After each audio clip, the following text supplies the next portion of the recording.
Dukkan dangin yabo da godiya su tabbata ga Allah madaukakin sarki, mahaliccin sammai da ƙasai. ‘Yan uwana musulmi, bayan sallama akan wannan mumbari, wannan huɗuba tamu tana magana ne akan mutane musulmi da suka shiga cikin ruɗu, suka ruɗe, kuma mutanen kala ne, wanda wannan ruɗu da ruɗani ba inda zai kai su illa halaka da taɓewa. Sun ruɗi kansu, sun kuma yaudari kansu, sun kuma cuci kansu. Fatanmu Allah kai ya samu cikinsu kuma ya ba su ikon gyarawa. A yi haƙuri.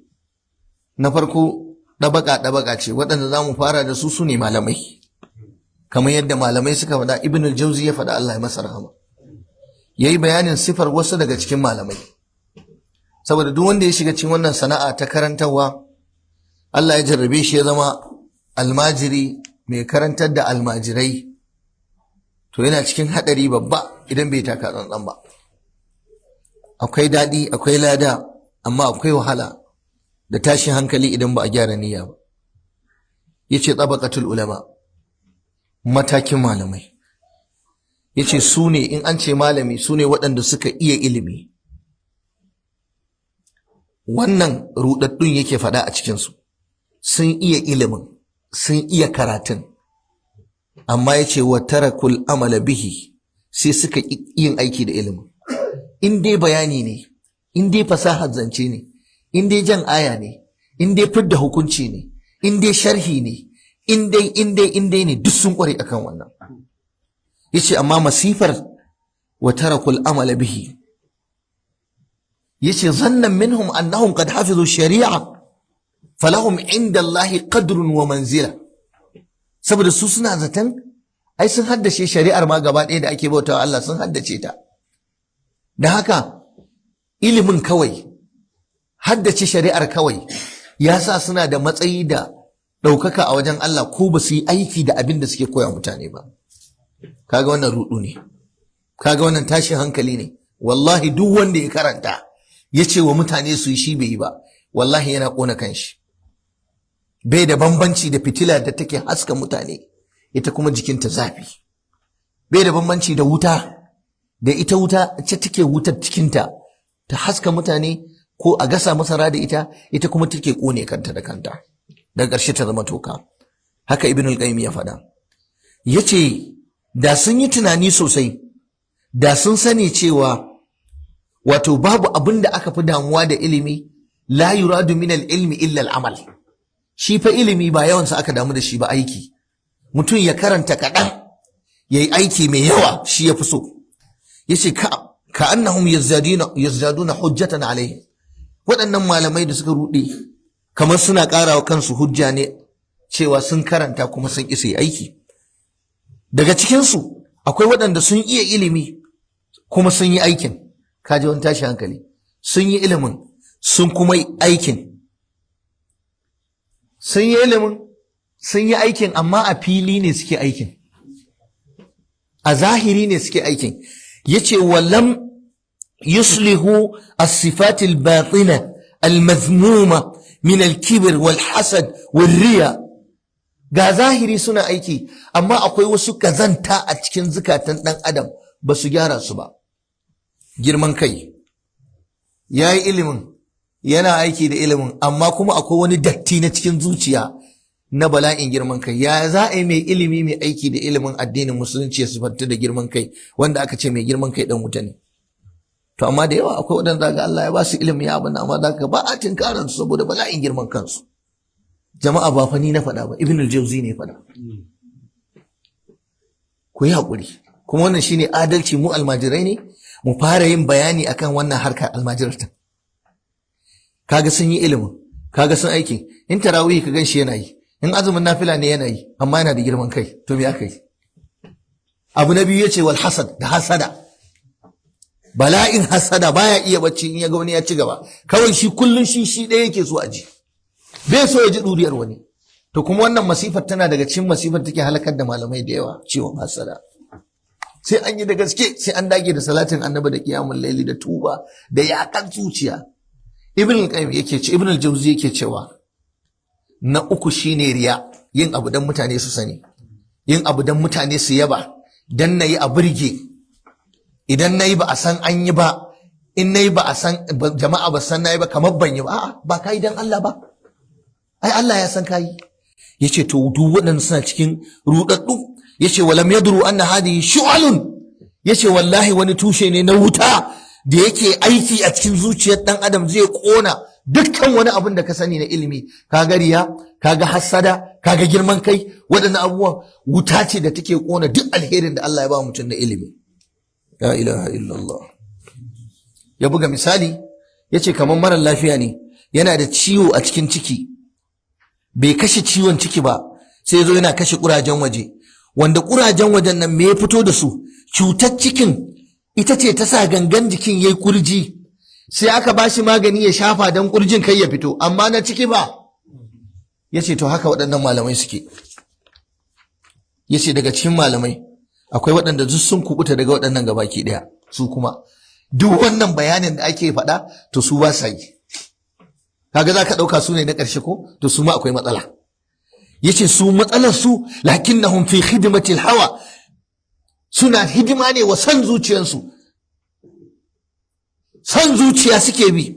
Yace ga rubuta littafi, akwai buga littafi, nan da nan zai iya rubuta littafi, ga magana. Yace amma wa muraduhum dhikruhum bidhalika wa madhuhum wa kasratu atba'ihim. Yace dukkan komai suna yi, hadda ma ƙari da buga littafi, hadda ma ƙari da sharhi da bayani, amma zuciyar ba ta da kyau. Menene manufar irin waɗannan mutane? Yace kawai hidima suke wa son zuciyarsu, kawai abin da suke so a ambace su, a ce ai wane ne, ai wannan na wane ne, ai wane yayi kaza, ai wane shine malami, ai sauran duk ba malamai bane, ai wane shine mai ilimi. Wa kasratu atba'ihim, da yawan mabiya, yana yi ne dan ya samu mabiya. Yace wa hadhihi al-afat ko hadhihi al-afa min khabaya an-nufus la yaftinu laha illa al-akyas min an-nas. Kun ga wannan laifin? Yace ba kowane gama garin mutane ne yake gane mai sifan nan ba. Yace masu basira, masu hankali, masu wayo, masu ganewa, su ne suke gane malami mai irin wannan sifar, wanda yana yi ne dan mutane, yana yi ne dan mabiya. Shi kawai abin da yake nema in dai an ambace shi bukatarsa ta biya. Wallahi lokacin da nake karanta waɗannan abubuwan na shiga damuwa, wallahi. Sai kaga ta ina zaka kubuta.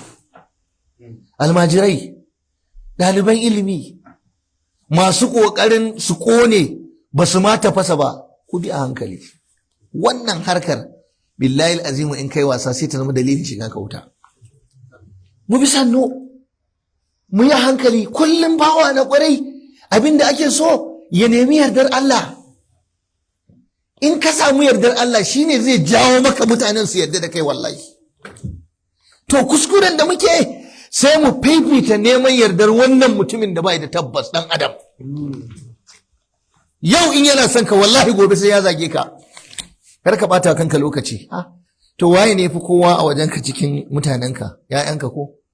To wallahi ɗanka akwai lokacin da zai je yana yi da kai. Matarka ko? Akwai lokacin da matarka za ta yi da kai. To wallahi wanda zaka zauna ka ce da shi Allah ya ce, annabi ya ce, wata ran zai je ya ce baka iya ba, wani ya fi ka iyawa, ko kai dan son zuciya ne. Wani abu zai iya shiga tsakaninka da shi ya bai kaca-kaca. Da haka mu yi dan Allah, mu nemi yardar Allah.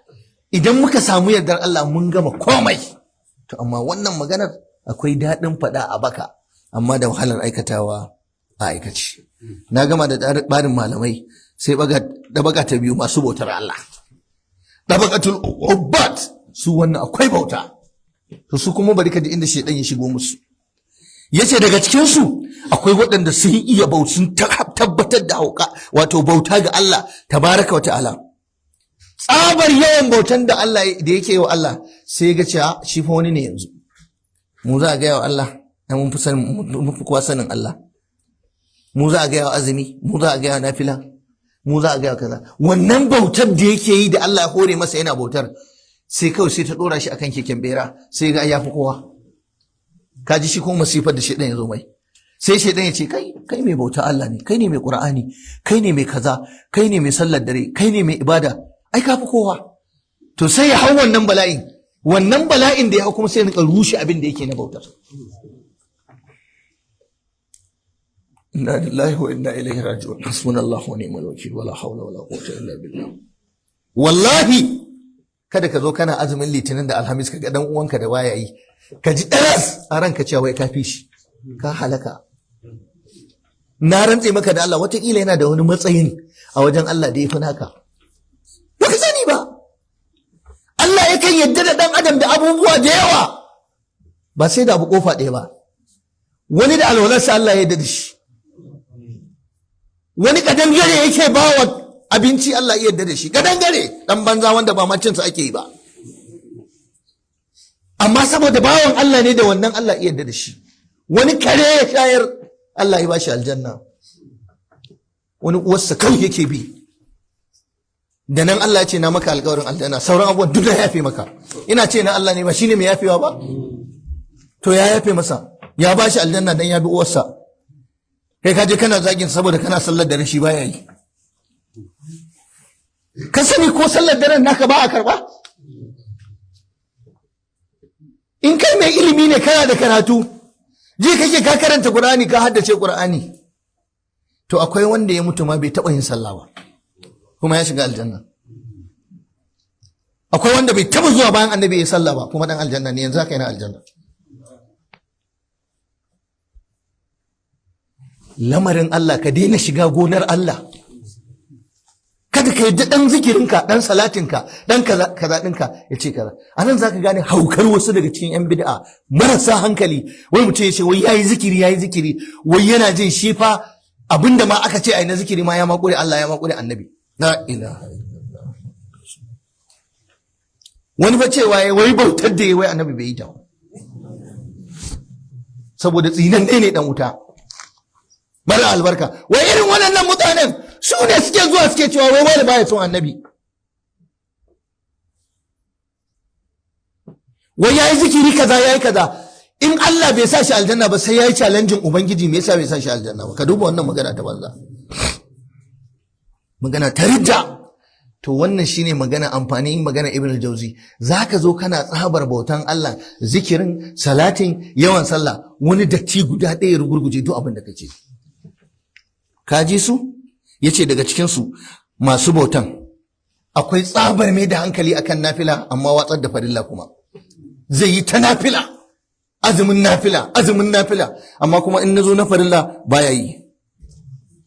Yayi ta nafila amma kuma da asuba ka zo ka rasa shi a masallaci, kwana fa yana sallah, dab da za a yi sallah asuba ya kwanta yana bacci, an zo an yi as-salatu khairun minan nawmi kuma baya zuwa masallaci. An yi magana kuma goshin sa baki kin ai kwana yake yana sallah. To me amfanin sallar kan nafila?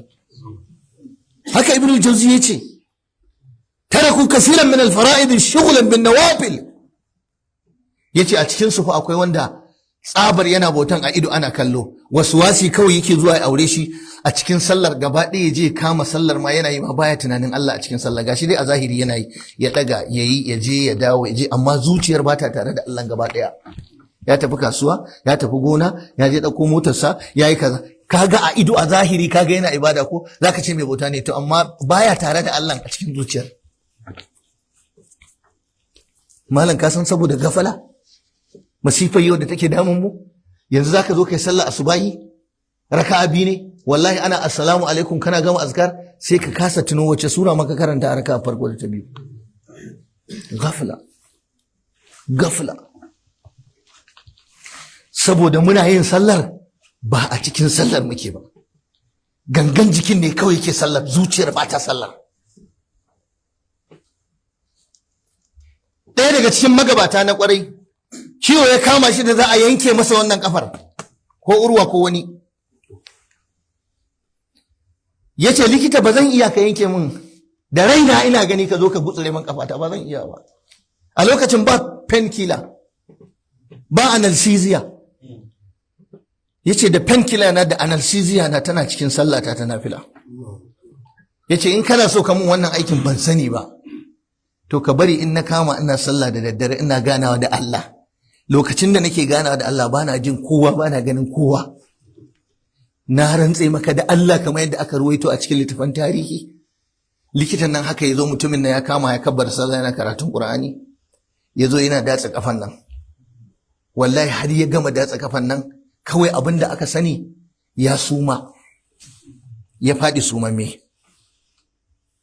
Da ya farka ba abin da ya tuno sai sallarsa. Ya zama mai gundulallayar kafa, bai san an yanke kafar ba. Wai kana gane karatun? Bai san an yanke kafar ba. Saboda me? Saboda tsabar gani yake kamar gashi ga ubangiji yana magana da shi. Shine ai malaman fiqh suka ce innal musalli yunaji rabbahu. Me sallah ganawa da ubangiji yake yi. To wai irin wannan sallan fa ake so ni da kai mu yi. Haka muke yin ta? To sai wani yawan nafilan sai mai da kansa shi wani yafi kowa. Allah ya san da kake sallar nafilan ya zuciyarka take. Rabkana! Mun rabkana! Mun kidima! Mun rude! Muna buƙatar fa mu dawo hanya. Yace daga cikin su akwai wanda yake yawaita tilawa alqur'ani. Tsabar karatun alqur'ani dare da rana, karatun qur'ani dare da rana. Yace amma wala ya'malu bima yatlu. Baya aiki da abin da yake karantawa kwata-kwata. To me akai? Yanzu in ka zo ka ce wani akwai karatun qur'ani, wani kullun sauka yake, a'a wani sauka yake, sauka ka akana, ai wani duk lokaci sai ya sauka. To amma matsalan in ka duba karatun qur'anin daban, ayyukansa kuma da qur'anin daban. Ina so ku gane wani guda. Akwai wani rubutu da shi Ibn al-James Jauzi yayi, madakhilu shaitan fi salihin. Ta ina shaidan yake shiga cikin bayin Allah salihai. Kana ibadar kai din bawan Allah salihi ne na kwarai din, sai shaidan ya nemi ya cusa rabonsa a cikin ka. Ga karatun Qur'ani amma ga ba aiki da abin da Qur'ani yake cewa. Yace wallahi akwai wanda yake azumi, amma duk abin da azumi ya hana kar ayi kuma baya yi, yana yi. Ga azumi a bakinsa amma duk wata barna da aka ce azumi ya hana yana yi. Yace kai akwai wanda yake fita ya je aikin hajji saboda tsabar ibada, amma kuma in ka zo ka tambayi mu'amalar da mutane, ya ci kudin wannan, ya zalunci wannan, pop sai ya ji an ce ya tafi hajji, ya tafi aikin hajji da cutar mutane, shekara baya fashin aikin hajji, amma walam yakhruj min al-mazalim. Bai fita daga zaluntar mutane ba, a kasuwa ya zalunci wani, ya ci kudin wani ya ƙi ya biya, a gona ya zalunci wani, a ofis ɗin gwamnati ya cuci wani, amma fa baya fashin aikin hajji. Kaf baya lura wala yaduru fi nafaqati, abin da yake ci. Yace kai a cikin su akwai wanda yake zuwa kwata-kwata ya je zauna kusa da Makka gaba ɗaya saboda tsabar gashi ga ɗakin Allah. Amma wallahi ya manta kuma alfarmar ɗakin Allah. A'a, ya tare kusa da ɗakin Allah, amma kuma me ya manta alfarmar ɗakin Allah. Kamar yanzu ne mutum ya je umra ko aikin haji, ya je ya barna a can, ga ka ga Ka'aba. Kamar mutum ne mutanenka, wai mutum wai sai ya biya wai budurwarsa sun tafi umra. Budurwa ya biya mata sun tafi umra, bazawarsa ya biya mata sun tafi umra, ko wata matar banza da yake mu'amala ya biya mata kudin aiki da hajji da umra, ya bar matarsa ta sunna amma ya tafi da wance, an ganshi da shi da ita da jakarta, bai fa aure ta ba amma sun tafi umra. Ka duba wani ikon Allah. Sun tafi umra za su kama hotel ɗaya, sun tafi umra tare suke dawafi, sun tafi umra tare suke zuwa su ci abinci, bai fa aure ta ba. Ka duba wani irin mutum yayi wanka ya ɗebo ruwan kashi ya zuba a jikin shi. Daga cikin su akwai wanda zaka ga shi bai damu da dukiya ba, baya zuwa neman kuɗi, bai da irin mutuwar neman kuɗi, amma kuma mayin neman mulki ne. Shi ba abin ɗin kuɗi, amma kuma in an zo neman mulki da ƙarfi sai ya karba. Daga cikinsu akwai wanda yake ɗaukan hali ya takhallaku bi akhlaqil fuqara. Wannan jama'a ina magana ne akan masu bautar Allah. Zai yi shiga irin ta talakawa, ya sa motsattun kaya irin na talakawa, wulakancin sutura irin na talakawa, amma kuma baya irin hali na bayin Allah talakawa masu bin Allah irin sabon manzon Allah sallallahu alaihi wasallam. Aka ce koshi yake da duk abin shawa, in yazo ya bude wayarsa ba abin da baya kalla. Ka saka riga matacciya dan a ce kai mai tsoron Allah ne. Ka yi ka ci abinci mai kyau, ka ce kai mai zuhudu ne, mai kin duniya ne. Amma kuma ka bude waya kana kallon tsiraicin mata, kana jin kiɗa. An zauna da kai kuma ana zagin mutane, to me amfani wancan ibadan da kake? Kun gama dakhili shaitan, inda shaitan yake shiga cikin mutane ko? Yace daga cikin su suna da ɗabi'u daban-daban, halaye. Yace kuma mutum ya kwana yana bacci, shi mai gudun duniya ne, shi mai kaza ne, amma kuma kwana yake yana bacci, baya tashi ko shafa'i da wuturi baya yi, bai ma san me wajibin shari'a a kansa ba. Suna kwadaitar da mutane su yi ikhlasi, irin waɗannan mutane, amma wahum ghairu mukhlisin, su ba su da ikhlasin. Suna bayyana wa mutane su masu kira ne zuwa ga Allah, amma alhali wahum minhu faruna, masu gudun Allah ne. Suna tsoratar da mutane a cewa aji tsoron Allah, aji tsoron Allah, amma su kuma ba sa jin tsoron Allah, in sun tashi keta dokar Allah keta ta suke yi. Suna tunatar da mutane Allah, amma su kuma sun manta Allah. Suna kwadaitarwa a yi riko da sunna, tsanani akan abi sunna, da duk wani karamin abu da wani abu zai nuna abi sunna, in ma baka bi sunna ba sai ya kusa ya kafarta ka. Sunna ai sunna. Ibn wannan al-Jawzi yake cewa bid-daqiqi wal jalil wa hum laha, yace nabizun, amma su a karan kansu sunnan sai ga kuma sun watsar da ita. Amma zai iya cin mutuncinka akan kabar wani abu na sunna, zai iya nuna ma kamar kai baka da addini saboda ka bar wani abu ɗaya a cikin sunnonin annabi, amma shi kuma idan an ɗora shi a sikeli ya watsar da sunnar gabaki ɗaya. Duk wata mummunan sifa kuma shi yana sifantuwa da ita.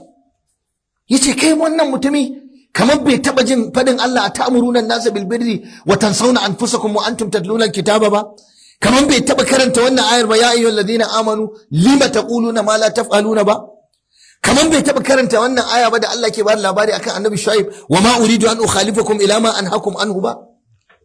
Waɗannan ayoyi ne guda uku da suke bayani a cikin alqur'ani hadarin mutum ya rinka cewa mutane su yi abu, ko ya nuna wa mutane a zahiri shi yana yin abu amma ya kewaye ya shiga daki ya saba Allah. Na rantse muku da Allah, wasu mutanen in an gaya muku abin da suke a cikin gidajensu da iyalansu, wallahi tallahi ba za ka zauna maka saurare shi ba, wanda wannan zaluntar kai ne. Ka ce wa ƴaƴanka ka su yi ƙarya kuma kai ƙarya kake yi. Wai yau fa yaro ƙarami sai ya ce babansa, ka babanmu mugun magareci ne. Yaro wallahi malam. Matakka kana can kana wa'azi a daina zalunci, matakka tana ce akwai azzalimi sama da kai. Kwanan ka nawa baka ba mu kudin cefane ba. Ka ce a mai da haƙƙi, addul amanati ila ahliha, kai sharhi, ka jawo hadisi, kai bayani, amma taron mutane in ya shiga aljihunka baya fita. Me aka yi? To kowane mutum da kake gani akwai inda shedan yake shigarsa. Mu yi wa kanmu. Ibn Abbas wani ne ya zo ya same shi wata rana, ya ce da shi, ni ina so in zama cikin masu umarni da kyakkyawa da hani akan mummuna. Ibn Abbas ya ce, kai za ka iya? Kun ji wannan kujerar da ake naɗa waya yau mutum ya zauna kawai mai da kansa malami. Duk duniya ba ƙasar da ake rena malanta irin Najeriya. Wallahi, kuma ku je ku bincika. Kowa da kowa kawai zama zai yi kafe kimara ya faɗi abin da ya ga dama, ya zagi uban kowa. Kuma su Allah ya jarabi jama'ar mu, su abin da suka ɗauka malami surutu.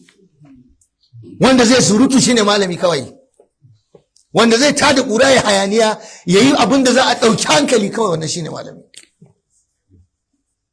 Wani ne ya zo wajen Ibn Abbas ya ce, ina so in zama malami, ina so in zama mai wazi, ina so in zama mai da'awa. Ibn Abbas ya ce da shi, za ka iya. Ya ce, ina tsammanin zan kwatanta. Ya ce, to ina ji maka tsoron kada waɗannan ayoyi guda uku su kunyata ka. Ya ayyuhal ladina amanu lima taquluna ma la taf'alun. Magana annabi Shu'aib ya ce, ma uridu an ukhalifakum ila ma anhaakum an. Ya ce, wallahi mutane na ba ina so in ce ku daina abu ne kuma jin aikata ba, in ji Shu'aib. Wallahi ba ina kiran ku ne ku daina ni kuma zan jin aikata ba. Annabi Shu'aib yake ga mutanen shi. Yace, in nace muku ku yi abu to ina yi, in nace muku ku bar abu to ina bari. Ibn Abbas yace, zaka iya da fadin Allah, atamuruna an-nasa bil birri wa tansawna anfusakum? Kuna umartar mutane da kyakkyawa, kuna umartar mutane da nagarta, amma kuna manta kawukanku, kuna barin kawukanku, kun hana barna kuna barna, kun hana bin mata kuna bin mata, mata sun sa halinku. Kun iya wazi, kun iya bayani, amma kuma akwai matsalolin mata a tattare da kai. Ka nemi wanci, ka taɓa wanci, ka rungumi wanci, ka hira da wanci, musamman wannan masifa ta waya da ake da ita. Wallahi tallahi malam, in kun ga sharrin da mata yau suke wa masu da'awa da karantarwa, wallahi za ku zubar da hawaye. Wallahi yaudaran mace malam, ka roki Allah raba ka da yaudaran mace. Malam mace za ta yi kwalliya, ta ɗauko hoton da ba nata ba, ta sa a difinta, ta sa a hotonta, ku ta hira da ita kamar ita. Ta saki jiki, ka saki jiki. Tana turo maka maganganu da hotuna, kana commenting, kana suna screenshot. Wata rana kazam sai dai ka ji an yada shi a duniya. Malam yau in ana so a ci mutunci mai dawa, ka san me ake? Sai a tura maka wata fajira, sai a ce ta zo neman taimako. Dan Allah malam ka taimaka min ga account number ɗina. Wallahi ba mu da abinci, wallahi kaza. Sai ka tura mata kuɗi. Kar wani ya kuskure tura kuɗi directly zuwa account ɗin wata mace da bai santa ba. An yi wa wasu sun rubuta. ‘Yan uwana almajirai da ku nake wallahi. Masu wa'azi ku biya hankali, malaman Islamiyya, malaman matan aure. Malamai masu shahara a social media. Mata suna bin ku. Mu biya hankali. Kada a mana gadar zare, mu zo mu barar da abin da muke koyar da mutane. A zo a ce ƙarya muke. Idan ka ɗauki kuɗin nan ka bayar, wata ran kawai sai a shirya ma. Sai a zo a ce ai wane wance ai ta ce ai wane yana neman ta. Me dalilin ki gasha kuɗi yake tura mun ta account ɗina? Ya za ka warware kanka? Sai dai a gaban ka, a gaban ɗan sanda kana wallahi tallahi yalla bai. Na rantse da Allah, taimako ta zo nema wajena. Taimako ka tura, ka ciri kash ka bayar a kai mata.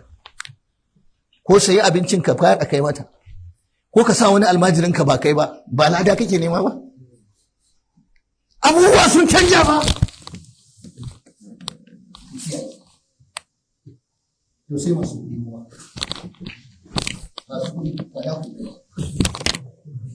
Arbabul amwal. Wanda Allah ba ku masu dukiya. Allah ka azurta mu da halal. Ka raba mu da haram. Malam yake cewa daga cikin su akwai masu bala'in kwaɗayin gina masallaci. Kaga dai aikin Allah ake so aiko da kuɗi, to shi ya aikin Allah, ya gina masallaci, ya gina makaranta, ya yi rijiya, ya yi gidan marayu, amma ya ce a rubuta sunansa a jiki. Bari ku ji larabcin, ba ni na faɗa ba. فمنهم قوم يحرصون على بناء المساجد والمدارس ويكتبون أسماءهم عليها لتخليد ذكرهم. saboda su bar remembrance, a rinka tunawa da su, kar a manta da su. Shi yayi ne dan sunansa ya shahara. Kai masallaci Allah sa albarka, an yi sallah, an yi ibada. Kai makaranta Allah ya albarka, an yi karatu, an yi haddace Qur'ani. Ka rubuta sunanka. Ba fa in mutum ya mutu yayi nagarta a sa sunansa a makaranta ko wani ma'aikata, ba shi ake nufi ba. Ya cire kuɗinsa ya gina kuma ya ce a sa sunansa a jiki. Saboda kar a manta da sunansa. Sai malam yake cewa wa man arada wajha Allahi lam yubali bi dhikril khalqi. Duk wanda yake nufin Allah bai damu da wai mutane su tuna da shi ko su ambace shi ba, bai damu ba. Ba kai dan Allah ba, shikenan Allah ya tuna da kai. Yace wannan malamai yace sun fada cikin masifu kamar haka. Na farko dai wasu sun nemi dukiyar ma ta hanyar zalunci, sun nemi dukiyar ta hanyar shubha da rashawa da dukkan hanyoyin da Allah ya hana a nemi kuɗi. Suka tara kuɗin, wai sai suke yi wa Allah wayo. Da suka tara kuɗi ta hanyar haram, sai kuma suka zo suna gina makarantu. Sai ka da ana cewa wani yayi makaranta, wani yayi masallaci. Ku kula fa karatu muke jama'a. Mutum ne kowa ya san hanyar neman kuɗinsa, hanyar haram ne ya tara kuɗinsa, amma sai ya zo ya tafka masallaci a ta nunawa, ana nunawa a duniya. Gashi can a gidan barna yana samun kuɗi, gashi nan kuma an nuna shi yana gina masallaci.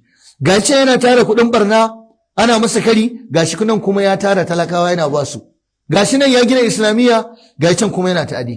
Wannan kuɗin da ya tara su ta hanyar haram. Tara kuɗi kai ta hanyar haram yana sabbaba fushin Allah akan dan adam.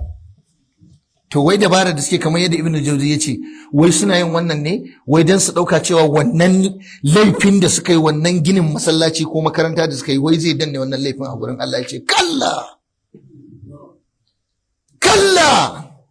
amma jahili wanda bai je makaranta ba, wanda bai je gurin malamai ba, in ya gani sai ya manta da laifin da wani yake yi. Ba ga su nan muna gani a fili ba ga shi na aikace ba. Ku je ku karanta in ba ku karanta ba, ku je ku binciki maganganun malamai idan ba ku duba ba. Mutum ya yi barna, ya tara kuɗin barna, ya zo ya shiga cikin mutanen alheri, ya musu abin alheri. Maimakon a yi masa nasiha ya daina neman kuɗi ta wannan hanya, ya dawo kan hanyar halal, sai a ci gaba da cewa ai in dai harka ta wani neman Allah ya ciyar da shi gaba. Ya ci gaba da tara barna. Ya ce akwai irin wannan.